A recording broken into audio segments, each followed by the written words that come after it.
Hey, good morning. Good to be back with you. This past week, had the great opportunity to meet a young lady by the name of Catherine.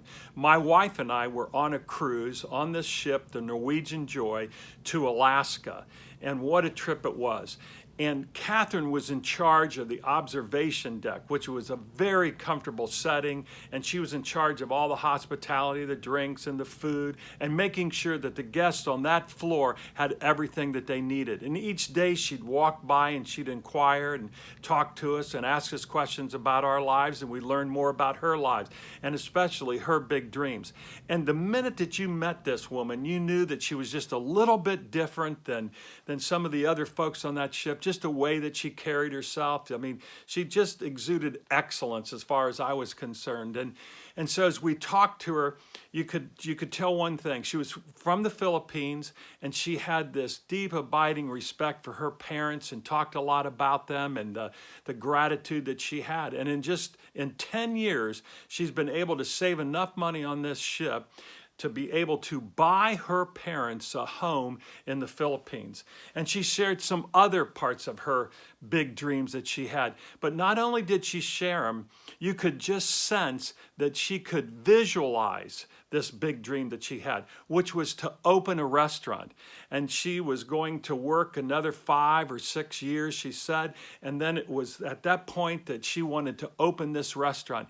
And as she talked about it, again, you could sense it, you could feel it, you could see that she could see the whole setting. But not only that, she opened up her phone and she started to show us the things that she was collecting. And they were being housed in the basement of this home that she purchased for her parents. And these things were laid out that were going to be on the walls, and some art. And she'd been collecting this stuff for over 10 years.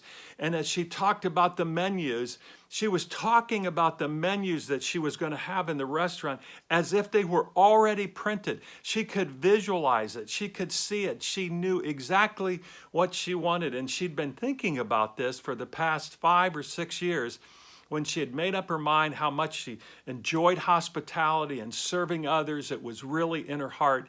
And I was just blown away by being reminded again of the power of positive visualization. And I think that's something that's very practical and something that we can use in our own lives in terms of what our big dreams are, and really being able to see them and bringing it to fruition. So I'll leave you that with that little idea today. What are you visualizing? What's really important to you? What are your big dreams? And can you see it? Can you sense it? Can you feel it? You know, are you working towards that big dreams? And once again, really visualizing that big dream that you have. So that's my challenge for you today, and that's my challenge for myself, is positive visualization, being able to see that big dream. Hey, I hope you've had a great week. I look forward to seeing you next week. This is Pete Kunk, Built to Lead.